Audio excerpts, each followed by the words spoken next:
Hola amigos, bienvenidos a Mar de Historias. Suscríbanse a mi canal y dale click a la campanita para que te lleguen todas las notificaciones de cuando suba un video. La verdad sobre María Magdalena. El Código Da Vinci le ha dado a María Magdalena una nueva identidad en la cultura popular. Según Bron, era una mujer judía de la tribu de Benjamín, que se casó con Jesús y dio a luz a su hija. Jesús trató de dejar a la iglesia en sus manos. Esa iglesia iba a devolver la deidad femenina a la vida humana y al conocimiento general.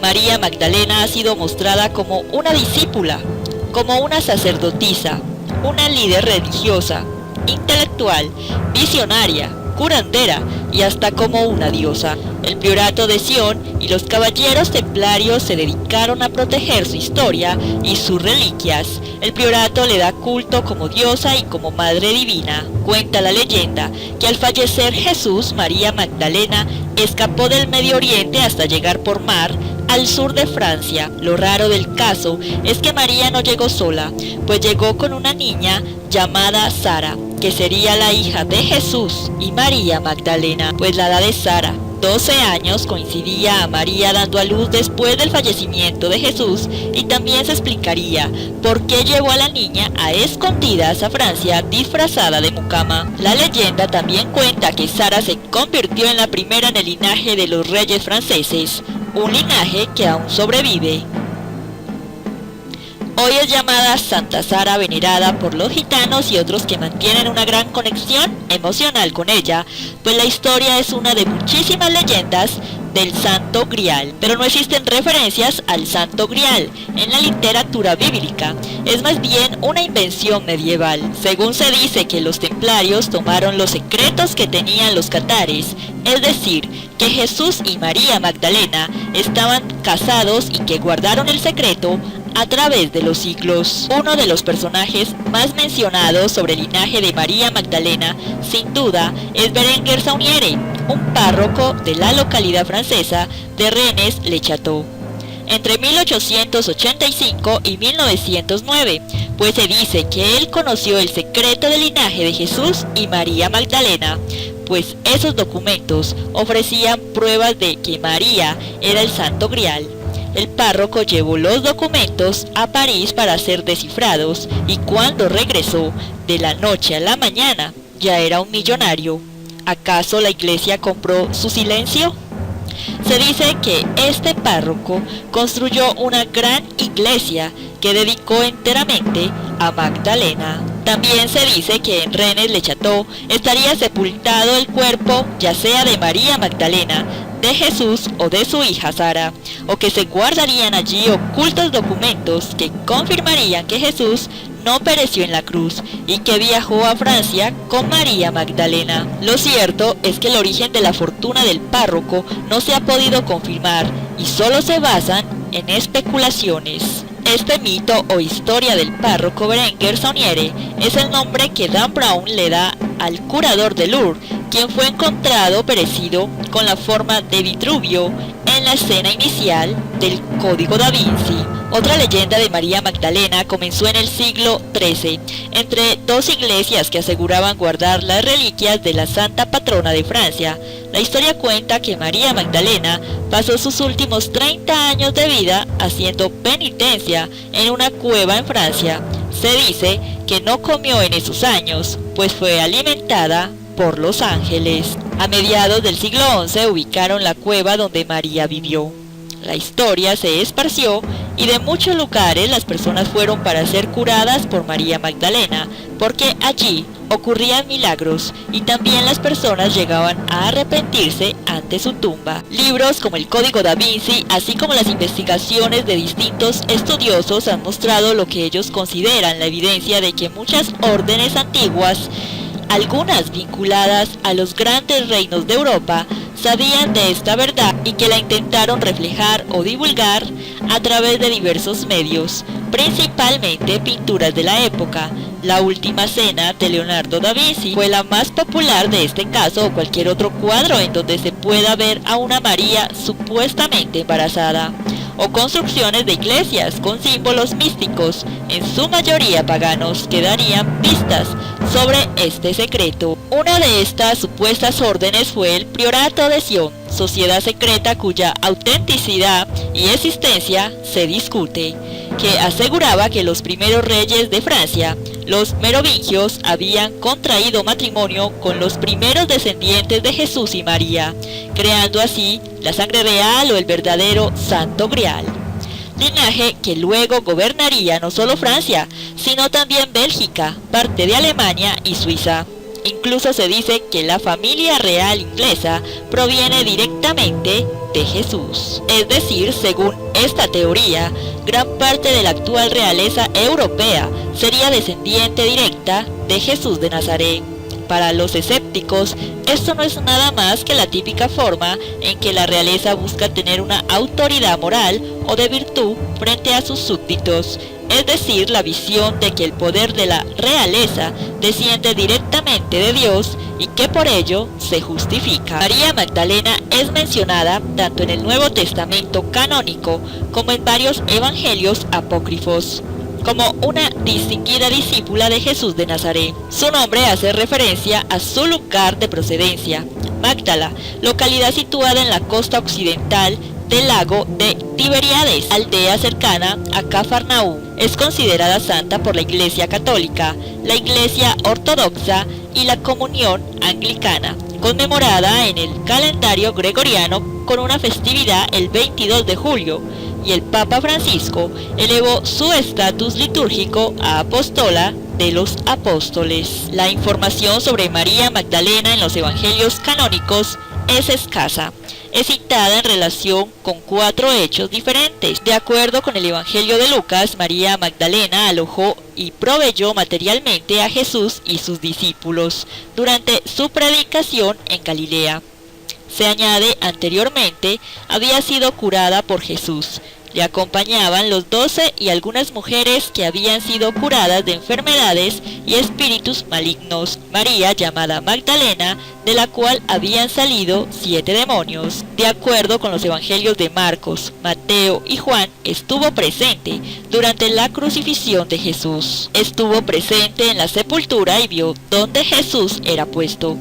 Según Mateo y Marcos, se le menciona junto a María, la madre de Jacobo el menor. En compañía de otras mujeres, fue la primera testigo de la resurrección, según una tradición en la que concuerdan los 4 evangelios.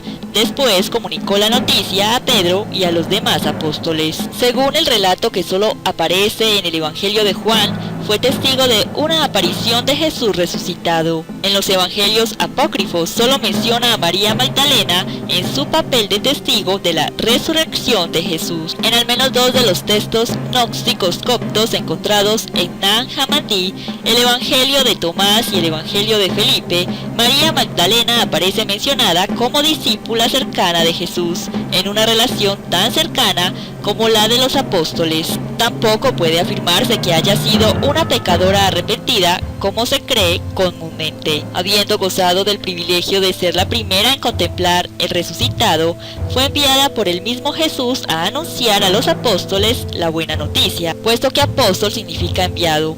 Puede comprenderse, siguiendo este sentido, que tanto los padres de la Iglesia como Juan Pablo II la nombrasen con el apelativo de apóstol de los apóstoles. Desde las ruinas de la ciudad de Magdala, en Galilea, se trata de reconstruir la imagen de María Magdalena y, como reivindican los expertos, quitarle el adjetivo de ramera o pecadora arrepentida que durante siglos le ha acompañado. Pero en el imaginario popular, María Magdalena es más conocida como una pecadora que, arrepentida, habría caminado al lado de Jesús como una ferviente seguidora, después de abandonar un camino de oscuras pasiones que siglos más tarde le siguen valiendo una fama alimentada en canciones, libros y películas que especulan sobre la que pudo ser su vida, de la que poco se sabe. María era la líder del grupo de mujeres que acompañaba y apoyaba a Jesús, también con sus bienes, y no me cuadra que este fuera el perfil de una ramera, que en general está más vinculada a la pobreza.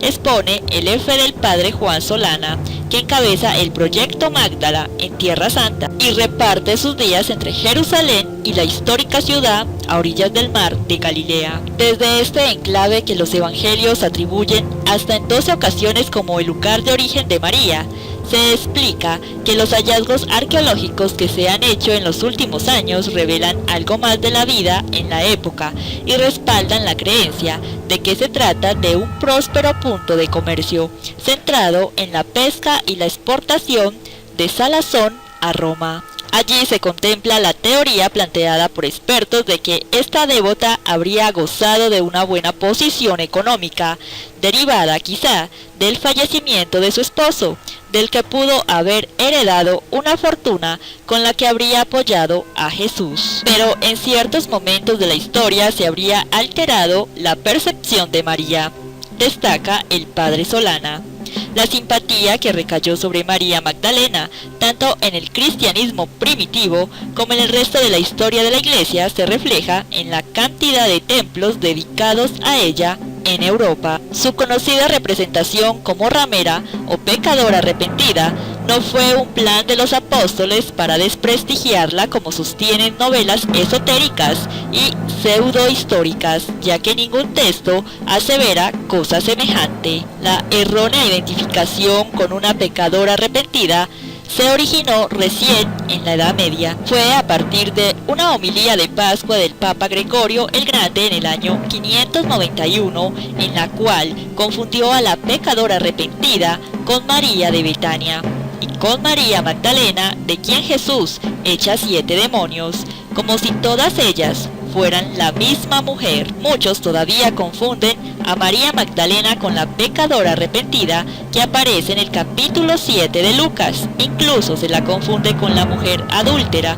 que aparece en el Evangelio de Juan, de la que tampoco sabemos su nombre. A partir de ese momento, el lugar común de una María Magdalena ramera, confundida con la pecadora arrepentida que aparece en el Evangelio de Lucas, se extendió al arte, la predicación y la liturgia. Sin embargo, este error ya fue corregido hace décadas por teólogos católicos y por los últimos papas. En su fiesta litúrgica 22 de julio se leen las lecturas de la escena junto al sepulcro de Jesús, dándole relevancia como discípula enviada a testimoniar la fe en el resucitado y no el texto sobre la pecadora arrepentida. Refiriéndose al Papa que cometió este error de interpretación, la historiadora Caterine describe: sería un grueso error de interpretación histórica verlo como una conspiración o un acto malicioso de su parte. Uno debe ver a Gregorio en su contexto, un periodo caracterizado por intensas dislocaciones, invasiones germánicas, plaga, hambruna. El mundo romano se resquebrajaba bajo sus pies, una época de gran incertidumbre, donde la figura de María Magdalena fue un icono de esperanza e identificación para los creyentes que pasaban de pecadores a fieles discípulos. A partir de muchas novelas pseudohistóricas y textos gnósticos, se vuelven a proponer la versión de una relación especial de Jesús con María Magdalena, como si hubiera sido su esposa o su amante. Pero los evangelios gnósticos, además de no poseer valor histórico sobre el cristianismo y ser muy posteriores a los evangelios canónicos, no hablan de ello más que un sentido simbólico y místico. Los gnósticos tenían un gran desprecio por la mujer como un ser de segunda categoría frente al hombre, y el único evangelio que habla de una relación especial entre Jesús y María Magdalena es el evangelio gnóstico de Felipe, pero lo hace para afirmar doctrinas gnósticas a través de la figura de Jesús. A muchos lectores incautos les sedujo la idea de encontrarle una novia o esposa a Jesús, pero según las fuentes canónicas está claro que Jesús era célibe y que Magdalena tuvo un lugar destacado como discípula suya. La identidad de María Magdalena como la heroína de la Europa medieval mermó con el tiempo por la insistencia de la Iglesia en su rol como la pecadora arrepentida. Con respecto a Sara, la supuesta hija de Jesús, es adorada en la actualidad por los gitanos y es llamada Santa Sara del Mar. María Magdalena, su vientre es el Santo Grial, sus huesos descansan bajo la pirámide de cristal en la entrada del Louvre. Lo cierto es que estos mitos, leyendas o historias, o como lo quieran llamar, sobre María Magdalena aún siguen siendo todo un misterio. Espero les haya gustado este video. Un saludo muy especial a todos mis suscriptores. Hasta pronto.